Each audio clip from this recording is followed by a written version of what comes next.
just really proud of the guys. That was a hard-fought game. Wake Forest has done an incredible job here. 19-3 at home since 2019. So it's really, really hard to win here. We knew it was going to be that type of game. I told the ESPN people at halftime it was going to be whoever got the ball last, and that's kind of the way it was. And it's funny, we've made a living off fourth downs all year, and tonight we had trouble with a couple of fourth downs. Then we made a couple of fourth downs, but the defense stepped up at the end to make 3 plays to win the game. So I'm really, really proud of them. I had to make a decision on 4th and 5. Do you trust our defense, or do you have to go for it? Because you're down by 1. There's about 5 minutes left to go in the game, and the clock's running. And I trusted them, and they made play after play. There's so much we can fix, so much we can do better. You got to score from the 6-inch line. Oh my gosh, that's unbelievable, and credit to Wake for that. You've got to score when you're first and goal from the 5 at the end of the game and put the game away. But we didn't, and again, credit Wake for their defense. Brad Lambert's done a really, really good job. Happy the guys won the Coastal. First time ever that we've won 6 road games after losing 6 last year. Been an incredible turnaround with our coaches and players and staff. First time we've been 9-1, I think, since 2015, and then it goes back to 1997 and then 1980. So this team's they've really accomplished some amazing things and still have some things left. I've talked to them for a couple of weeks about not talking about the Coastal. I didn't want to back in. I didn't want somebody to have to lose. I didn't want them looking at somebody losing. I wanted us to win. And the guys did that. So Michael Strickland gave them the Coastal Trophy in the locker room, and that's a happy bunch of young people right now. And now we got to go back home and get better. We can get better in so many ways. That just time after time after time we can fix things, and we've got to continue to do that. Staying with that, your mentality with the defense. You said you trusted them in that situation. It's like some plays that are hair pulling, but then when it mattered, those last 3 drives, they come up with a stop and an interception. Well, I trust Gene Chizik, number 1, and he kept making adjustments during the game to try to figure out. We gave him such an easy touchdown with a deep throw down the middle, and 2 of us standing there watching them. But they've played really, really good in tough situations, and they've played good in fourth downs. And we didn't get off the field enough on 3rd down, and the 2 fourth downs in the first half just absolutely killed us. Because not only did they make it, but they get explosive plays out of it. So, but I think they're getting better and better, and a lot of guys that are playing because people are hurt are just playing and getting better and better. Those young receivers had to step up because we lost Josh and we lost Antoine Green, and these guys just keep finding a way to win, and that's why I'm so impressed with them. They're doing the things they need to do to find ways to win, and they're not panicking. Going back to you guys having so much to fix, can you put into words having so much that you still need to fix, and here you are at 9-1, you win the division, and there's still so much room for growth? How do you kind of encapsulate that? Yeah, it's a great thing, because if we were playing our best, then you can't get any better. This team can get so much better. I get mad at the offense tonight because we should have scored 3 other touchdowns probably, and I look up and they've got nearly 600 yards offense and score 36 points, and I'm still mad. So, but we can get better. We can't miss an extra point. That ended up being a jockeying point back and forth with a score like it was. It could have killed us. So we can't do that. And we had some penetration. That's probably what distracted him a little bit. And then he comes in, does a great job kicking the field goal at the end of the game. But the best thing is when you're winning and you're making a lot of mistakes, they're so much easier to coach because they're going to be so motivated tomorrow to start working on Georgia Tech and get better. And that's the fun thing about this team. Mack, how do you make sense out of allowing 5 touchdowns the first 3 quarters and pitching a shutout in the 4th? I don't know. We do that every week. I'm going to start telling them it's the 4th quarter to start with, I think. It's I don't know. I think you got to give credit to Gene Chizik for just continuing to work through the game and finding ways to make it work. And that's what he's done his whole life, and he's really good at it. And if we can just keep scoring and hang in there, our defense is going to make enough plays to win at the end. Felt like Cam Kelly's interception was the big play you needed. Yes, absolutely. And, I think he had 2 last year against in Wake, this game. Yeah. So he told me this afternoon, Coach, this is my game. I got an interception coming, and here it was. But he read it well. He broke on it. It was a great interception, and Quentin Cooley made an outstanding tackle to keep him from scoring because he was the only one over there. But really proud of Cam. I believe this is take a punch. Yes, and last year when we took him, we couldn't. No, I'm saying you. Oh, me? Yeah, your eye. Oh no, I got pink eye. Yeah. We should back up, I guess. No, I asked the only way you can get it is if I take my hand and put it in your face. So, Go ahead. I think we're good. You want to move? No, but it is a good. It is a good question. How resilient? Wins now by a touchdown or less. How's your pitcher holding up? Oh, it's good. I just like the kids. I like the when you've got a team that doesn't panic and they keep working with confidence. That's really a cool thing.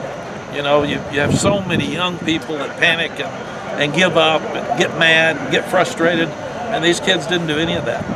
So I'm just proud of the mentality they've got right now.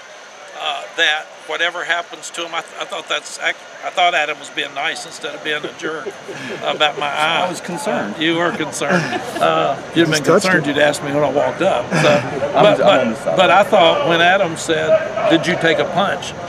We took punches in that second half and responded, and that's what good teams do. They respond, and a couple of times we didn't respond offensively. And then we started defensively, and then we came back and got enough out of it to get a field goal to win the game. So, but that's what I'm so proud of. I walk by those kids, and my chest is stuck out because I'm proud of the fight that they've got in them. Mack May sort of, I guess, rose up in Heisman ranks over the past couple of days. What's a performance like today do for his candidacy moving forward? I said if he goes to Winston-Salem and plays great on the road in a game that's been a tough game for us, then he deserves all the credit in the world. He's one of the best quarterbacks in the country, so I can't imagine him not being in New York. Coach, why is your team so resilient? I don't know. You go back and we were so disappointed last year, and we looked at every little thing that we lost from the Orange Bowl team to last year's team, and we tried to touch everything to get better, from leadership to discipline to toughness to attitude to being a team guy instead of an individual, and I just feel like this team has all pulled that together, and they're a team that really likes each other. We talk about culture, we talk about chemistry. All of that's really good with this team. We've had very little problems with any of them, and that's just a positive, and it's hard to do. It sounds easy, but it's really hard to do, and even next year we'll have a lot of great players coming back. But we got to start over. We can't expect it to happen, and that's when you get in trouble. And I think that's what, after the Orange Bowl team, I think we expected it to be okay, and it wasn't okay. And that's why coaching's so hard, because you have to start over every week, every game, every day. But you sure have to start over every year, because it's not like the NFL. You don't have the same players. And the dynamics and your leadership, everything changes. Coach, how much of a challenge will it be to keep everybody focused on the next 2 weeks instead of looking ahead to December 3rd? I think we had enough problems tonight that we'll get their attention tomorrow. Because when you don't score from the 6-inch line, I don't think I've ever done that. That's a new one for the book. We can check that one off. But there's so many things that we can fix better to make this team better, and we will be all over them tomorrow. And it's a whole lot easier to get all over them when you win. If we'd lost this game, it would have been tougher to get them up for Tech, even though we'd still had to win another game to get in the Coastal. But they accomplished their goal, and we have said scoring offense and scoring defense is really the only thing that matters in the end. And they accomplished their goal, that they're the Coastal champion, but they'd like to win the rest of the games. Mack, take us inside the locker room when you got the trophy, and you've talked about there's chapters left to write, and this is unfinished, and there's a lot more out there, but the moment that you did get the trophy, I mean, just what did that feel like, what was going on in there? And that was something I would think to savor a little bit. Yes, we haven't talked about the Coastal at all, because what we said is I don't want to talk about it. I don't want to have to sit and look to see if somebody else is winning or losing to determine whether we go or not. That's not the way you should win your division. So when they won it, I didn't know Michael was here, Michael Strickland. I didn't know he had the trophy. I'm walking in, they say, Michael Strickland's here with the trophy, and I said, well, he must have did he come at the end of the game, or did he? I thought he wouldn't have come if he hadn't been here by the end of the third quarter. But it was really cool. It was a great moment. And they were screaming and singing and shouting, and they were very, very proud of themselves. Stuff like that, why you came back? I'm sorry. Moments like that, that's why you came back? Yeah. Walking over here, and DeAndre Boykins and Power Eccles. I'm on the phone with Sally. She wasn't feeling well, so she didn't come tonight. And they're coming over there, and I got water in my hand. Power knocked it out of my hands, all in my face, because he's hugging me. And it's so much fun to see happy kids that feel good about themselves. Modern day, we talk about mental health all the time, and we talk about stuff. These guys are really in a great place right now as a football team, and that is the reason you come back. That dressing room tonight's the reason you come back. Fighting for a comeback and winning a game's the reason you come back. All that stuff's really cool, and it's funny, but those things are more rewarding than blowing somebody out. Coming back's hard to do.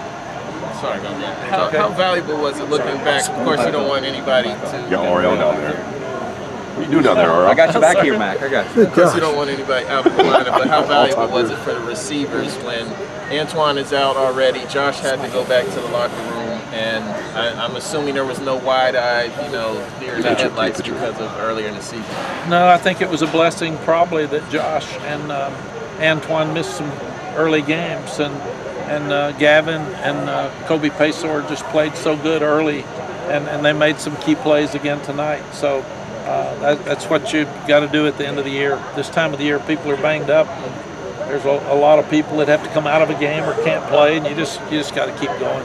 The old next man up sounds like a slogan, coach speak. It's really true.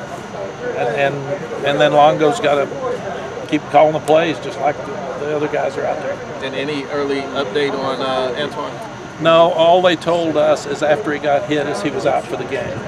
And I have always told them I don't want to know until after the game or the next day, because I want the parents to know first. And I'm sure that they either called immediately or they were trying to call. We had Octavius Barnes got his knee hurt in a bowl game down in Florida, and he ruined his knee, and it was awful. And TV came over and saw him crying on the bench, and somebody said he tore his ACL. It's an awful injury, and they hadn't gotten a hold of his mom, and it was awful. So I made a decision at that point. We will never talk about an injury till the parents are contacted. Josh Downs was just cramps. His was cramps, Okay, cool. and he had to go in. So that's why I went inside. Did he get an IV or anything, Matt? I don't know. I probably, or they gave him a lot of Gatorade. Yeah, Right. yeah. I'll know more, because I didn't know if he was coming back or not. I did know when I saw him going in. I thought, really, this isn't good timing. So We thought it might be his back. yeah, Okay. no. All right. All right.